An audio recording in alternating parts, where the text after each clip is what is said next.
Really excited today. I have a fantastic guest with me in the studio, the current financial planner of the year for the year of 2023, which is Lara Warburton. Really excited to have her. It's been a long time that we wanted to chat on the show. And today we're going to talk all about why independent advice matters a lot, why that's so important, but also what do we do with all this complexity that we have to deal with every day? What is Lara's approach to that, and how does she simplify that for clients and for other people that she needs to help in a sense? And then also the importance of really good and effective mentorship. And it's an interesting discussion that we're going to have today. So do join us for that. But first, let's roll the intro.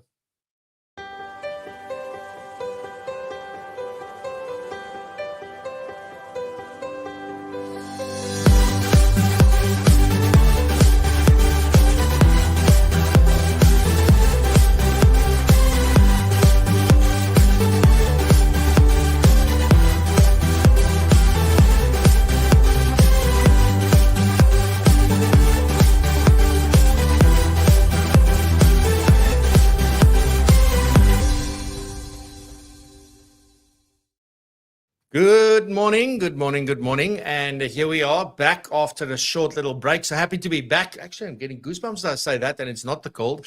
Anyway, so welcome back. Thank you very much for joining us live. And if you're watching the recording, welcome. Do enjoy, and do remember to engage with us in the chat and the comments and all the good stuff, whether you're here live or whether you are watching the recording. Nonetheless, thank you so much. I'm looking forward to a fantastic episode today. As I mentioned earlier in the intro, that we have Lara Warburton, the current financial planner of the year, with us, and really excited to chat to her and her approach to how she deals with everything that's going on in this amazing profession of ours. So looking forward to that. We also have Nikki back today for current affairs and the latest news for us to know about in this profession. And then, unfortunately, Ichno had something come up and he is not able to join us this morning, but that is okay because I have a quick tech tip for you. So I will share a quick tech tip with you later on, and then a couple of really great and cool announcements which we'll share with you, and then I get into my discussion with Lara. So let's say good morning to those of you who are saying good morning to us in the chat. Thank you so much. Nico van Wyk in the house this morning first. Good morning, Nico. Thank you for saying hi. Johan Basson, goeiemorgen. Hope it's going well. Jermaine, good morning. Thank you very much for joining us and for saying hi. That's amazing. Craig, good morning. Thank you very much. It's been a while, so thank you very much. Andre Becker, welcome. Nice to see you as well. Thank you very much for saying hi. Eloise, good morning. Goeiemorgen. Nice to see you as well. Dr. Rufaru, how are you doing? I hope you're doing well. Thank you very much for saying hi. We've got Julian in the house. Good morning. Hope you are doing well. Melanie, goeiemorgen, Melanie. What a surprise. Fantastic. Tanya, goeiemorgen. Nice to see you again. Thank you very much for joining us. Frank Agliotti, goeiemorgen. Good morning to all this exceptional, caring and thoughtful PROpulsion family. Good morning, Frank. Don't make me emotional so early in the morning. Righty. So who else? We've got Deborah. Good morning, Deborah. Nice to see you. Thanks for saying hi. We have Des in the house. Good morning, Desi. Nice to see you as well. Elna, good morning. Goeiemorgen. Thank you for joining us. Andre Hubert, goeiemorgen. Good morning. Nice to see you. We've got Neil Phillips. Good morning, Neil. Hope you are doing fantastically well. And Arun. So we've got such a good split. How are you doing, Arun? Hope you're doing well from all over the country. So what a blessing. Righty, ladies and gents, let's get the show started and head on over to Nikki for the latest news. So, Nikki, if you're ready, here we go.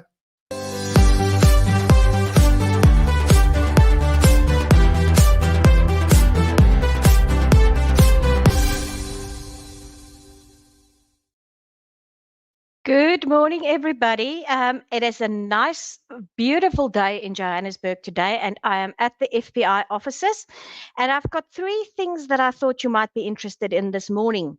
The first one, as you probably have heard, is that our Reserve Bank's Monetary Policy Committee yesterday left interest rates unchanged at the highest level in 15 years.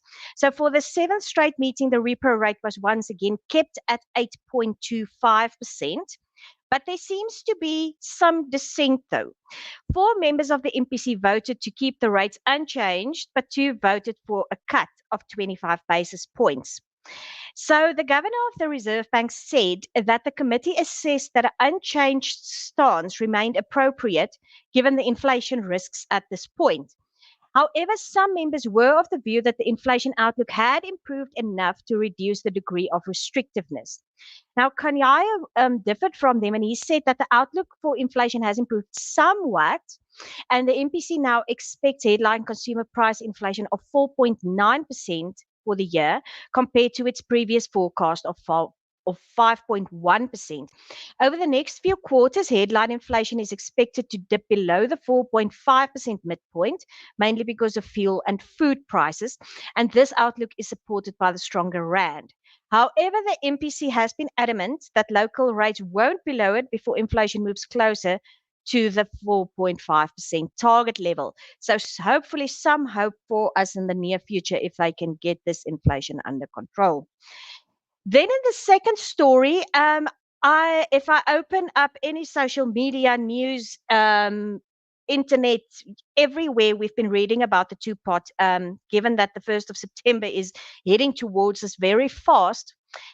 There was a notice sent out from the FSCA in the week that said it is still waiting for more than 350 retirement funds to submit their respective rule amendments that will allow them to implement the two-pot system.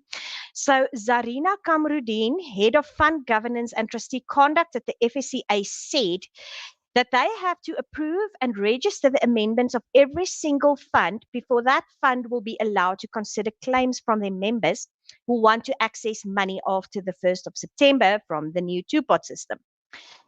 So the FSCA had requested the funds to submit their rule amendments by no later than Monday, past the 15th of July, but had to extend the deadline to the 31st of July due to funds not actually submitting their rule changes yet. So she cautions that any fund tries to submit its fund amendments after the new expiry date will have to abide by the normal service level commitments by the FSCA. And beside the concern over the rule amendment submission, the industry is also still waiting for President Cyril Ramaphosa to sign the Pension Funds Amendment Bill into law. This bill was passed by both houses of Parliament on the 16th of May, but is still on the President's desk for ratification.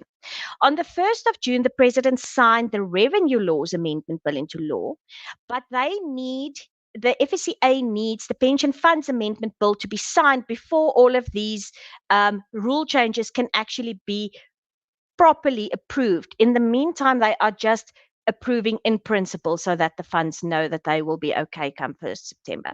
So there is still quite a lot of work to do. Let's hope President Ramaphosa signs that bill sooner rather than later so that everyone can get their ducks in a row for the 1st of September. I also heard an interview that they had with Edward Kieswetter on the radio when I was driving home, I think on Wednesday night. And he also indicated that SARS is doing everything in their power to be ready for the 1st of September. So let's hope it all goes smoothly. Then just one more piece of information. Sanlam has released their 2024 benchmark research, and they have painted a grim picture of South Africa's economy, but also the psychological impact it has had on people trying to save in this economy. Financial insecurity emerged as a key theme in this report, and 54% of the surveyed pensioners indicated they felt worried about not having sufficient funds to live comfortably. 52% feared running out of funds during their lifetime, and by contrast, funnily enough, only 35% were worried about their deteriorating health.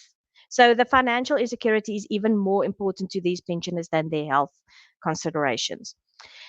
The elite, what's also interesting, they looked at which financial products is used outside of employees' retirement arrangements. And South Africans are saving for retirement via things like savings account or retirement annuities. But 21% of people said they save for retirement via stokvels. And this allegiance to non-traditional savings and investment institutions is mirrored by the data from the National Stokvel Association of South Africa. And now listen to the statistics. This shows that more than 11 million South Africans are members of a stokvel. That equates to about 40% of the adult population making stokvels a primary source of savings in a country with a weak savings culture. This NASASA, who is the National Stokvel Association of South Africa, estimates that South Africa's stokvel industry is worth 45 billion rand. So, interesting piece of information for you on a Friday morning. Last chance to register for our convention at the FPI, which we will have in Cape Town this year on the 13th and the 14th of August. The theme for this convention is Cultivate Growth, Harvest Excellence, and we are very excited about the lineup of speakers on these 2 days. Our in-person seats are very, very close to being sold out. But we still have places available for the hybrid option. So please, if you were thinking about registering, contact us ASAP at events@fpi.co.za to make sure that you are registered. And that is all from me. Thank you, Francois, and have a wonderful weekend, everybody.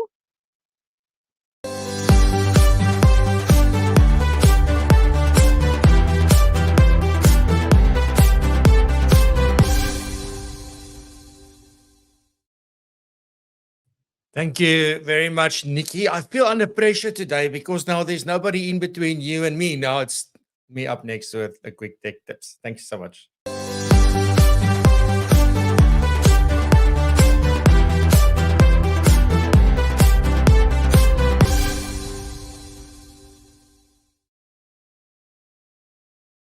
Alrighty, so I was thinking like, what am I going to share with you today for the quick tech tip?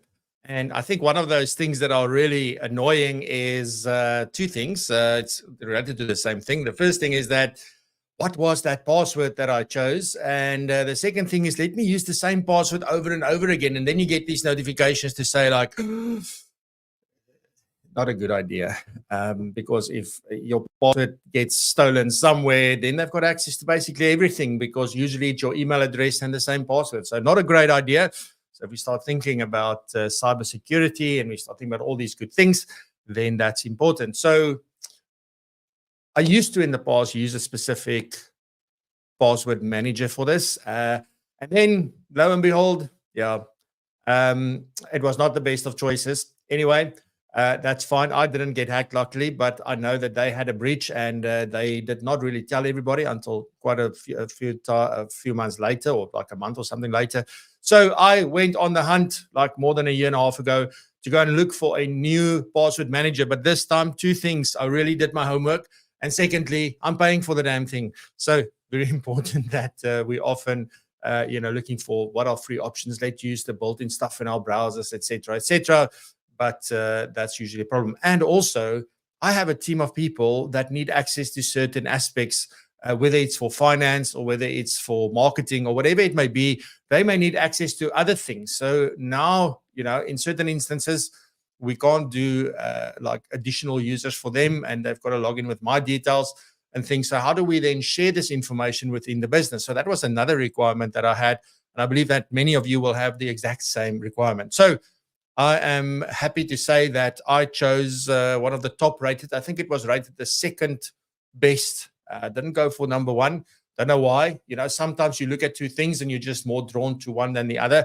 So the one that I'm going with is called Keeper. So Keeper is been fantastic. We've been with them like a year and a half now.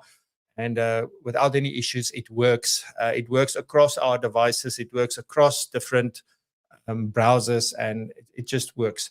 I've got the ability to share certain things with certain of the people that's in my team. So we've got a team set up where I pay per user that has access to Keeper. And, it's a fantastic tool, in my humble opinion anyway. So what makes this so great is that, and I can't show you this on the screen just right now, but at the top above this website, like where the address bar is, there's a little thingy there that I need to log into with the master password before I get access to this. It logs me out of that as soon as I put off the machine and I put it back on. I've got to log in again. So you've got all of this protection to make sure that people can't just get access to your information. But it's integrated into all the browsers. So whether you're using Microsoft Edge or Chrome or Firefox, whatever your choice is, it works. On my phone, I've got the app on my phone. It works. On my tablet, I've got it there. I've got it on 2 different laptops. I've got it on my MacBook. I've got it on my Windows PC, and it works and it syncs. So whenever, doesn't matter where I add a password from, it's available on all the devices. So it makes life so much easier. And also what's really beautiful about this is that when I sign up, because the big thing now is like, the challenge is if you want a really, really, really, really strong password, you often can't remember what that thing is. So my whole thing with this is that I let Keeper generate the password. It's not even a word. It's nothing. It's just all sorts of letters and numbers and capitals and small caps and special characters and all sorts. But it then saves that, so I don't need to remember them. It doesn't matter. And if I get a new machine, a new device, I just log into Keeper on that machine and off you go. So really a fantastic tool so far for managing my passwords, and definitely something that I will recommend based on my 1.5 years of experience with them. So hopefully Keeper will do the same for you. So the address, if you're looking for the address, it's keepersecurity.com, and you can find out more there, or just go search for Keeper, like normal Keeper. I think you can see it on screen there, and you will be able to pick it up on Google. So that's my quick tech tip for today.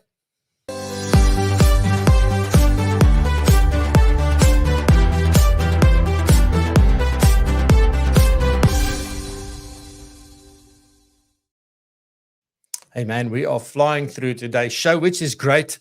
Let's move things along, and then maybe I can chat some more to Lara. So let's see how time goes. Anyway, here's the announcements for today.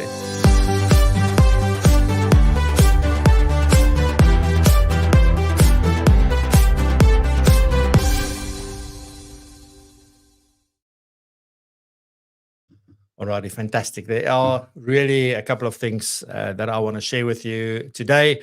Obviously, just because we took a mid-season break from this show doesn't mean that we were doing nothing. There's lots of stuff happening, which I quickly want to share with you. Before I do, remember that every week you can win a book from Kobus Klein. So you have the choice of which one of the 4 books you would like. And Kobus will send that off to you personally. So if you want to enter that, you've got a comment in the chat, hashtag Mirror Success. And we're going to do a draw at the end of today's show, live here on the show, and for the lucky person to do that. And then we'll send you a link that you can just complete your details and which book you like, which goes off straight to Kobus. And then Kobus sorts you out with a copy of the book that you would like. So thank you again to Kobus for sponsoring that. And Mirror Success, hashtag Mirror Success. If you want to be entered, and you will automatically be entered into this, by the way, if you comment that. Alrighty, so that's that for that part. Next up, so we are launching a new Microsoft program which starts at the end of July. So you will hopefully remember that we're all about helping you get the most out of Microsoft, and particularly our PROpulsion members. So this is a member-only program that we're going to be running. Members have got free access to it. We don't charge for it. It's all included in their membership. But we are launching the Microsoft Excel for advisory firms with Liana, and we're really looking forward to a great new series. It's going to be six 1-hour sessions over 6 weeks, and looking forward to learn more from her. You can look forward to we start off with the basics, right? So we're not going to throw you in the deep end. We're going to start off with the basics and all sorts of things that you need to know. We'll get into how to really effectively get data into Excel and how to format things so that you can easily see what you need to see, which is going to be very important. We'll also help you with those formulas, almost called it something else, but those formulas and functions and things specifically for financial planning, things that will be helpful for you, because I've heard so many people say, yes, I wish I could do more with Excel. I wish I could do this and I wish I could do that. Well, here's your opportunity. You're also going to gain some expertise in a little bit of data analysis and visualization so that things can tell stories to you. And we'll explore some advanced Excel features that are also specific for financial planners. So that's what you can look forward to over the 6 weeks. Really a fantastic program. And if you're not a member, the link is down below. You can go and register. And after the show, we'll be sending out an email to all of our members of where they can go and register on the platform. But really a fantastic fantastic new program that we're looking forward to. From the 31st of July, every Wednesday from 9 until 10 for 6 weeks. So I think we finished that first week in September. So looking forward to that. Then also we've got 3 more sessions left with Kim, also in the PROpulsion community. So Client Connection Masterclass. It's been an absolute fantastic journey with Kim on this, and we're really looking forward to another session. We are back next week, Tuesday, with that in the community. So again, our Propulsion members have got free access. You can't get access any other way. We've had some inquiries of people wanting to know, where can I purchase access to the program? Unfortunately, you can't. It's only for members.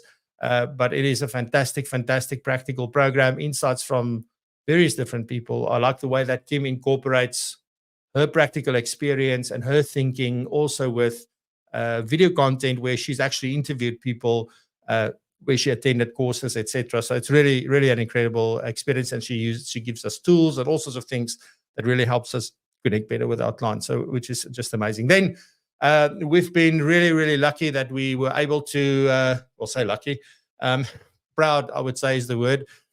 You may have seen that Blue Chip magazine or Blue Chip Digital, Blue Chip Journal. They have released two new roundtable discussions on their website as well as on their YouTube channel. And we've linked them both down below. The one is on offshore investments, how to structure plans, etc. So that's a fantastic discussion. So Warren Ingram moderated this discussion, and we had Barry Omani, Hannes Esterhuis, and as well as Joanna Bainham. Sorry, no, the name escapes me now. Anyway, so a fantastic panel discussion. I really enjoyed watching. I'll tell you now why I'm telling you about this, but that's been a fantastic discussion. So if you want to know about offshore investments and structuring offshore investments plans and incorporating that into financial planning, it's a really, really great discussion to watch. It's about 45 to 50 minutes. I can't remember exactly. And then we also did one on DFMs, how and why a financial planner should use a DFM. And we know we had some members in Propulsion the other day asking about this. So Andrew was the one that moderated this with Flobella Yates and Craig Gradich. So it was also a great discussion on DFMs. And what I like about this is that you have somebody that says, well, this is what's great about a DFM, but then you have someone in the form of Craig sharing with you their experience and what they went through when choosing a DFM. Because that's the thing. It's not always about should I be using a DFM or not. It is about, what's the process? How do I decide if it's this DFM or that DFM? And what are the pitfalls, and we can learn a lot from people who've been through this journey. I think they've been with their DFM now for 5 years. So there's lots of lessons that Craig shares in that. So both of the links are down below in the description. If you can't see it, just refresh. It's there, I promise you. But the reason I'm sharing this with you is because we produced both of these roundtable discussions, meaning that we recorded it, we did the editing, we put the final product together for Blue Chip. So I want to say thank you to Blue Chip for the opportunity to assist them with that. So do go and check it out. Do share it with other people in your business. It's really valuable information. And let us know what you think.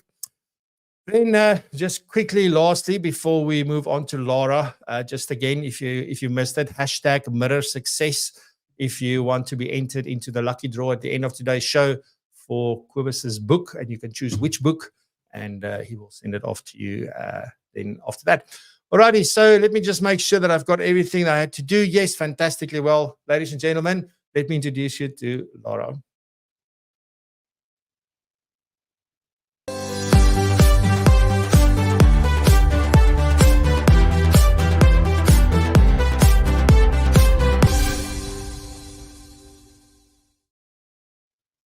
Lara, warm welcome to Propulsion. Thank you so much, Francois. It's great to be back with you. Yeah, fantastic. I can't wait for our discussion. It's been a long time in the making. It's amazing how when two people want to talk to each other and they just not in sync, and then suddenly things come together. So thank you so much for your time this morning and for being here this early on a Friday. Lara, just a little bit about you and sort of just a brief overview of your experience and your history and how you got started and how did you get to where you are today, just in a brief overview before we get into the details. So funny enough, I actually started my first career after I qualified working at Volkswagen in the purchasing department for plastic car parts. So I did that for 2 years and then traveled overseas for 2 years. And when I got back, I ended up in Johannesburg. My parents had moved up here. And my first job was with Investec, originally on their unit trust side of their business. I only lasted a year at Investec, and then moved to RMB Unit Trust with some of my colleagues, and we started that business. And I was there for 10 years, and then worked in the RMB International business, which is now Momentum Wealth International, and then joined one of my clients who was an independent financial planner.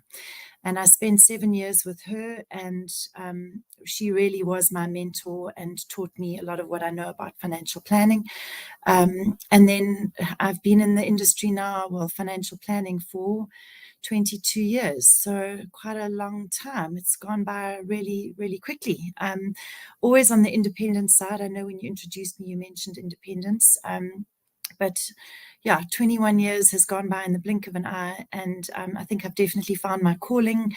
I love being able to help clients, and I also love the fact that every day is a different day. We work with different challenges, different clients, different problems, and hopefully make a difference in their lives and are able to change their futures. So I think it's a very rewarding profession to be in. Oh, I can't agree more than that.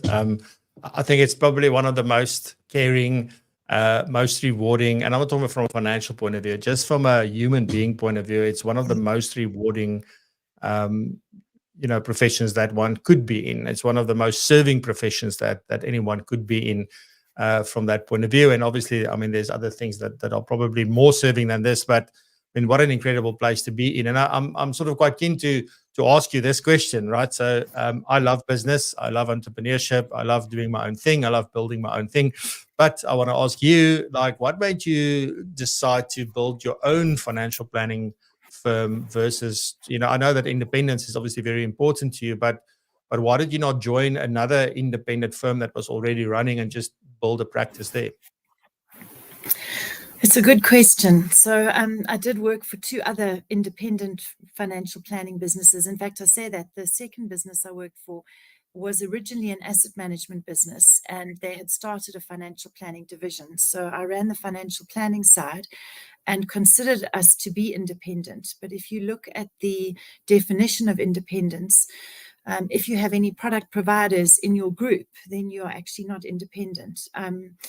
We had some changes in our office, a new managing director, in fact, a group CEO, and the strategic direction of the business was changing, and I didn't feel comfortable with that. And actually chatted to quite a lot of businesses about joining them. And my concern always was that at the time you join these companies, they always promised you that you're going to get exactly what you ask for. And then down the line, you find yourself being pushed in a direction that you don't feel comfortable with. And after chatting to 5 or 6 businesses, I just thought I don't want to keep having to move. I want to have a home, and I want to be in that home and stay there for a very long time. And that was really the start of Integral Wealth. Knowing that we wouldn't have any pressure down the line to do things that didn't keep us 100% independent. I've always said I wanted to be a corporate person. I've been a single mum to 2 children, and my favorite day of the month was payday. So corporate was really where I saw my future. But I think in terms of certainty around the things that were important to me, I ended up going into a path of starting my own business. It has been challenging. I think everyone who's in their own businesses knows you have all sorts of, you become a jack of all trades. You have to do a little bit of everything.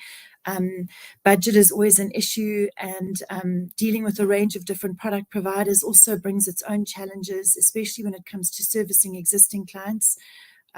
So I can't say it's been the easiest path, especially running a smaller business, but being the master of your own destiny, I think, does have a lot of benefits. And I do like the fact that I can hand on heart say to my clients, I'm doing my level best for you. And we constantly be able to assess and analyze new products and new funds that are coming onto the market. And we have no restrictions around what we can give advice on, which is critical for me. Yeah, it's amazing. And I love how everybody has their own journey, right? So it's things that are like, what is important to you? But it's also then amazing how somehow, the things that we think is important to us over time, we figure out that maybe there's some things that are more important to us than just that. So like you moving from, I'm not going to be in corporate, I'm going to do my own thing, which is completely opposite to what you thought you were going to do. And I think that's the beauty of life in general. But one of the things often that I see, it's like, and Laura, I don't know you that well, but what I've gathered from what I've seen and the discussions and things that we've had and things we've been involved in, is that there's a couple of things that's very important to you. One is continuous learning. You always keep on top of it. I mean, we had some interesting discussions where you made some interesting comments around technology in your business and things, and I was like, wow, okay, this is really, really cool. So it's about staying on top of things, but more than that, what I'm picking up from you, it's like it's very important for you to be involved in the profession as a whole, not just as a player of the game, but also of somebody that helps shape the future of the profession. So I'm keen to learn from you, like why is that important for you, and how important is it for all of us to also get involved in the future of the profession and really being involved with things like committees and initiatives and things like that? So, I think as a group of people, as a profession, we have tremendous ability to influence the profession that we're involved in. And the FPI, I mean, one of 27 recognized bodies all over the world in terms of upholding the financial standards, of our profession. If we can support the FPI and drive the FPI in the directions that we feel are important as planners, the FPI looks after our professional and ethical standards, but they don't do the work that we do on a daily basis. We are on the ground and we're seeing people every day. And through the FPI, we are able to influence direction with the regulator and with other bodies. And if you chat to Lilani, you'll know how many bodies it is that the FPI works with and has connections with throughout government, but also into other bodies like the FPI and other industry bodies in different financial areas. So if we can raise the issues that we are facing, I think we have a great opportunity to make sure that, especially regulatory-wise, that the direction is sound and logical. And what I think has been amazing about the FSCA in South Africa is that they haven't rushed to bring in RDR. They haven't rushed to bring in Consumer Duty, which is our COFI Act now. Everything that is being done in South Africa is done in a very considered approach to make sure that we don't have the adverse consequences that we've seen in the UK and in Australia, where, for example, independent financial advisors have just disappeared overnight because it's become impossible for them to meet the hectic regulatory requirements. So if we get involved, we have the chance to shape our future. And I think getting involved doesn't only mean giving, it actually means you receive as well, because it means that you are closer to what is happening at that coalface with these various bodies.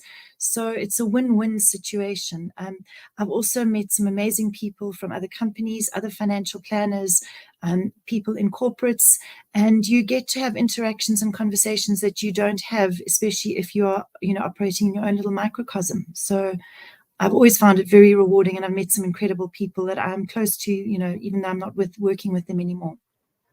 Yeah, I so agree with you on that. It's almost like, you can't be in the stands and then criticizing if you're not on the field playing, right? So it is quite important to get involved with things. I think often we think, and we see it all over, right? It's not only like with the FBI and things like that, but it is important to note that, when you become a member of something, that you actually participate and that you engage and that you don't only take, you also give. Just paying a membership fee doesn't mean you've given.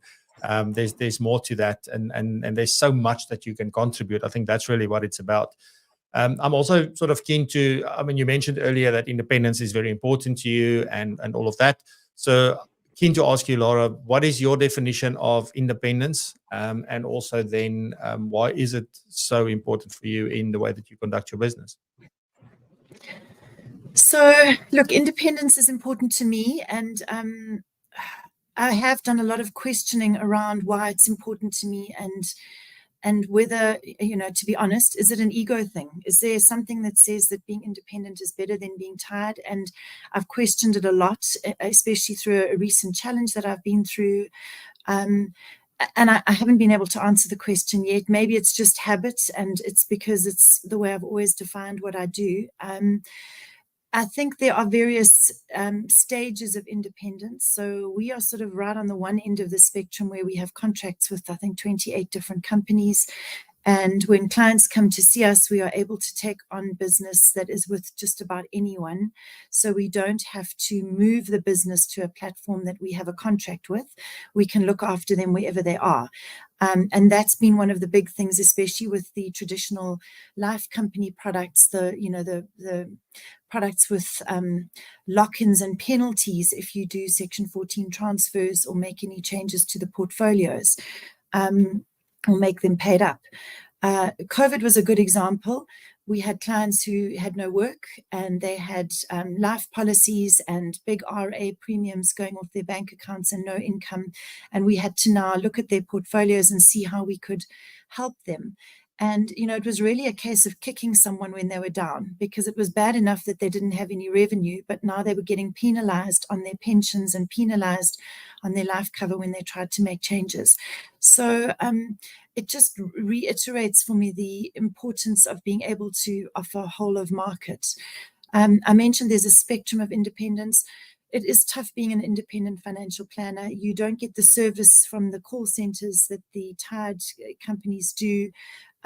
They really don't like to look after you because you're not giving them new business. So a lot of planners are, remaining independent, but choosing to work with one or two administrators to limit that.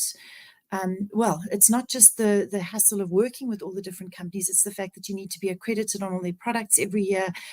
There's a lot of time and effort that goes into all of those relationships, staying up to date with their products as they change, etc. So I think along that spectrum of independence, everyone will find their own space, and independence isn't going to be for everyone. For a lot of people, it really does make sense to be tired, I think, and just to be honest about the fact that you are tired.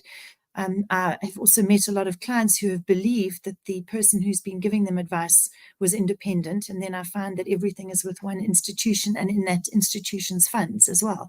And then they realize that although the person doesn't say that they work for a specific company, it's an independent brand, but the brand is not actually an independent financial planning business. So I think it's just about transparency and finding what works for you as an advisor, and then being clear with that with your clients. Yeah, it's often, it's also this discussion around what do we call ourselves, right? Which is a topic again that we're going to delve into in a panel discussion. But it is quite an interesting one, exactly what you're saying. Like, are you clear on your value proposition and what you offer clients? And if clients are clear, are you being transparent about that? There is no right or wrong, because for every single type of advisor, if you will, there is a client looking for that kind of service and that kind of proposition. But it is what's important to you, what you value, and how do you put yourself out there? And are you then transparent about that? Or are you, sort of presenting one thing, but actually doing another? Because I believe, I don't know what you think, but I believe it all comes down to behavior. It's not so much, am I a CFP, am I not a CFP? Because you can be a CFP, but behave very differently from what a CFP would be expected to behave like. So that's definitely, something that I've been thinking about quite a lot over recent months. I don't know if you have any comments on that before I continue. Yeah, I do. And, one of the things I always say to our staff, because we have some young people who are going through the CFP accreditation process, but I always say that we are a profession. And if you want to be a professional person, then your professionalism is something that you can't switch on a Monday morning at 5 o'clock and switch off on a Friday at 5 o'clock. Your professionalism has to extend across who you are as a person. And that integrity, if you have it, has to be consistent across everything you do. So as you say, the qualification alone doesn't make you, a CFP, a bit, say that you're doing the right thing just because you have the CFP. And there are a lot of non-CFP advisors who definitely do the right thing. But that, we know our profession is based on trust. And if we want people to trust us, then we have to walk the talk ourselves. We have to, we can't be honest and open and have integrity at work and then behave differently on the weekend. So who we are as a person is absolutely critical, that there's that consistency across everything we do. Yeah, I love it. Right, so let's move on a little bit and talk about complexity, because obviously, I mean, things are moving fast, they are changing fast. There's whether it's technology or just information overload, or people leaving South Africa, moving overseas, new regulations coming in all over the show, not just in South Africa, everywhere else. How do you stay up to date, Lara, and how do you ensure that you're able to still advise those clients? And because sure, I don't know, it sometimes feels to me like everything happens at once. So how do you go about staying abreast of things and making sure that you can help your clients? Yeah, good question, Francois. I always think no man is an island, and it doesn't matter how much research we're doing and how much reading we do and how many webinars and seminars we attend, we just can't keep up with everything. There is too much. In our business, we have 4 planners, including myself. So that does help in terms of us being able to all attend different events and learn different things. And then we have a weekly meeting when we share what we have, found that interesting over the past week. But I do think that that's where the importance of our networks comes into play. And you mentioned clients moving offshore. I know we've all had a lot of people moving offshore, and they've got pensions in South Africa that we still look after. We're not authorized to advise them on what they're doing with their offshore pensions, etc. We can still advise them on the assets that are left behind in South Africa. But it creates a whole lot of new challenges, because clearly we don't always understand the tax consequences and the legal, products, etc., that are available in the different jurisdictions those clients are now living in. And I think the most important thing for us is to make sure we know what we don't know. The scariest part for me is the things we don't know, because that's when we can think we can give advice on something, and we actually don't realize that there's a whole lot of information we don't have at our fingertips. If our clients aren't the one leaving and going overseas, a lot of them have got children who've left, and that clearly has impact, on succession and on inheritance, especially local assets versus offshore assets, trusts, etc. So understanding and keeping up to date with all of that legislation is really important. And once again, I think being involved in the FPI committees and, constantly upskilling is very helpful in terms of being on top of all of that. I also believe, I mentioned networks very briefly, but, PROpulsion is a perfect example. We're not competitors. We are all in the same profession. And if there's one thing I've learned from winning the FPI Financial Planner of the Year, we are the most incredible bunch of people. The warmth, the support, the encouragement and the congratulations that I've received from many, many, many financial advisors I do not know has been so overwhelming. It's probably been the biggest highlight of winning this award, the recognition and the acknowledgement. And we all have the ability to work together and to help each other. And there is more than enough business around for everyone. We are not competitors. We are a community of people that are here to help each other. And I think having those networks and understanding each other's different strengths and building on that is a great way for us to all be better planners and give better advice. Yeah, it's like there's much that I can also add on to that, but I'm not going to. This is your show, not mine today. It's amazing, Lara. I'm also keen, like when you decide what you are going to attend or what you're going to, what kind of CPD you're doing, etc. Like, what is that process for you? Do you have a process, or is it a case of, I still need 15 points? Where can I get it the easiest? Like, what's your approach to CPD specifically, or just not even CPD, just deciding what kind of events or webinars or things that you attend to help you with your continuous learning? So I like to go to everything. So it's terrible, but every time there's an invitation, I look through it carefully, because I know that even if it's something I know and I understand, every time I attend a webinar or seminar, I do pick up one or two things, and sometimes it's even from the people you chat to when you're there, that are new and different and make me think in a different way. So I can't really say I'm truly selective. I think my selectivity just comes around how much time there is in the diary. Post-COVID, we have the benefit of all these webinars, and that's made a huge difference. When you had to drive and park and do the teas and everything else, it was a big time commitment. But now there is so much that we can do online, and a lot of the I find that the content delivery that we are getting is so incredible. A lot of short, sharp sound bursts of information. We don't have speakers talking for 2 hours anymore. Most speakers are on the screen for 10, 15, 20 minutes, and you get the abridged summary version. So there's so much good stuff out there. Clearly, because of contracts with 28 different companies, we get invited to a lot of events. So yeah, we will usually try in the business to make sure that someone attends as many of them as possible. But I do a lot of CPD. I've probably logged my hours in the first quarter of every year. I find it quick and easy to do. And when you can do it from your desk, if it's a half a day event and there's something that you're not really interested in, you can zone out a little bit on that talk and then zone back in for the ones that are more interesting. So I do a lot of webinars. Yeah, Zooming, if you will. Fantastic, Lara. Thank you very much. Another thing I just want to step sort of back to and maybe onto, you also mentioned that you've got quite a few youngsters in your business as well. And also I have this thing that I've been thinking about now for a long time, almost it's going on getting closer to a year, since November last year, about how many fantastic young people we're getting that already completed their qualification. They're looking to enter the profession. They want to do that. They come in, and then lo and behold, a year, 2, 3 years later, they're gone. And what is your approach to mentorship, and maybe just your thoughts in general around how do we help youngsters when they come into the profession to be able to stay in the profession? I don't want to get into why they don't stay. We will get to that. But for me, it's more important. What do you think we could do maybe to be better mentors to them and to create an environment where they can actually thrive instead of stress themselves out of the profession? So look, I've employed interns.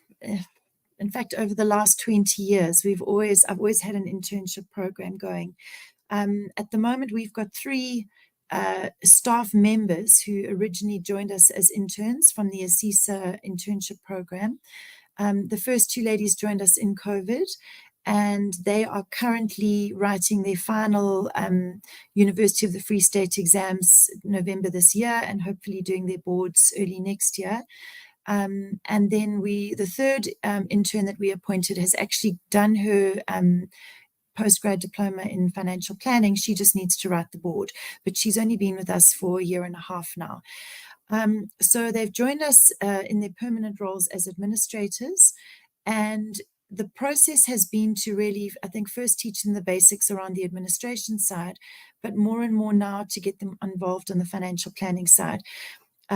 We, as a company, all have one advisor and one administrator working on each client, and we've split the clients across all 4 administrators. So each of the 4 advisors has clients with all 4 administrators. So it means that if someone is away, it doesn't matter, someone else can step in and help. But we are encouraging the admin team to know the clients and now to actually sit in on the client meetings. And I'm getting them to do more and more of the writing of reports and drafting of responses to emails, etc. And I check all of those things, but I am amazed to see how responsive and receptive they are to the learning. Also, when they are doing a reply to an email, if there's something that I can see they don't understand, we have Monday is always my office day.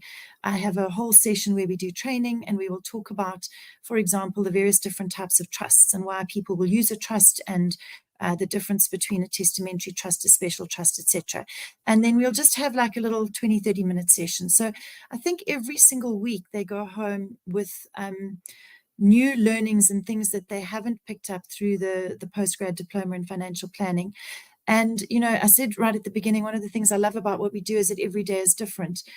A lot of what we do is it's using our common sense and applying what we've learned through, firstly, the formal learning in our qualifications, but also the learning that we've had from our clients through the years. So older financial planners will generally have a lot more experience than younger financial planners, and I try and share as much of that as possible. The problem for us, of course, is that at the moment, I think they're all happy and I think they're going to stay with us, but you never really know. And we know that the big corporates come in and make them amazing offers, especially after they've got their CFPs. So that is a journey we will still go through in the next year or two. But my intention is to try and make sure that the work environment is so stimulating and so growth-filled that they will want to stay. We've also now made 2 of them reps on our license, and they are starting to advise their own clients, their own network of friends and family and people that they are meeting. And obviously I'm involved through that process because they're working under supervision, but I'm encouraging them to actually practice as financial planners while they are going through this process. And hopefully that will also be an incentive to stay. I'm also not very attached to my shareholding. I'm very happy to have more shareholders in our business and to make sure that they can see a future for themselves in our business. Because from a succession planning point of view, I actually see them looking after my clients one day. My clients love the people they work with in our business, and that's such a credit to them and what they bring to the table. I see Tracy has just asked me how long it took to set up our practice.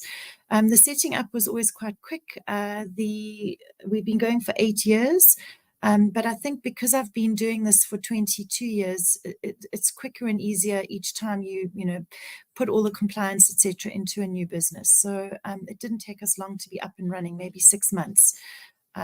But every year is different in your own business, and you go down all sorts of rabbit holes and rabbit warrens and paths. It's been interesting. Thanks, Francois. That's the beauty of business, and that's the exciting part. I've Yeah. often been asked, like, when are you getting a real job? And then I'm like, like all this stress and just like, I don't know how we're going to do this, but we'll do this. Like, I'm not changing that or exchanging that for anything else. So yeah, it's been an incredible ride. Lara, as we're coming closer to the end, I just maybe want to ask you also, I wanted to delve a little bit more into your business. You did touch on quite a few things now that you do in the business. I'm quite keen, just maybe what do you feel is the core part of your business? Like, without that, doesn't matter what other bells and whistles and fantastic offers you have and your amazing value proposition. What do you feel is the core bit in your business that makes everything else work, and that you wouldn't be able to do without? Sure. We always say that our business sort of number one thing is to treat customers fairly, put clients first. And I always think that if you are putting your clients first, then you need to make sure that the staff that are looking after those clients also feel like they're important. So I think culture would be my answer to the question. Because, going back to what I said about professionalism, if your culture is a culture of care, then the starting place for care has to be with your staff. And if you can have that culture of care in your business, where you recognize that the people that work with you are also mothers, wives, husbands, sportsmen, they have a range of different aspects to their personality. Our business needs to embrace that. So while clients always have to come first, our staff need to know that if they have to take a child to a doctor, or Michael, my colleague, is doing the World Ironman Championships in Hawaii later this year for the second time. He's been invited. That obviously involves a significant commitment. But people need to know that their personal lives are a big part of who they are, and that is recognized in our business. So if our culture can be a culture of care, then I think it's very easy to pass that culture of care onto our clients in the way we extend what we do through to all aspects of running the business. Yeah, I love how you didn't say technology. You didn't say many other things that we think of first when we think about business, which I absolutely loved. Lara, thank you so much for spending your time with me. I have linked Lara's LinkedIn link. Well, the link to her LinkedIn profile is down below in the description. Lara, I'm pretty sure it's okay if people want to connect with you and also follow you on LinkedIn. Is there anywhere else, if you think like the audience is financial advisors and planners, anything else you would like to share with them before we end off? So just firstly, to apologize for my terrible LinkedIn profile. I always say that I'm going to spend more time and post more things, and I just never seem to get to it. I spend my life talking to people, and I think when I switch off at the end of the day with an evening, that's it. So my LinkedIn will be disappointing, but I am my intentions around being better on LinkedIn are good, and I will get there. Francois, just to say thank you so much to you for inviting me, and thanks to everyone who's here listening to me. It really is amazing to be here. I really admire what you are doing and the community that you're building, Francois, and I think it's such a critical part of the connections that we all need in our lives. So thank you so much. Thank you so much. Thank you very much, Laura. Have a fantastic weekend. You too. Thanks.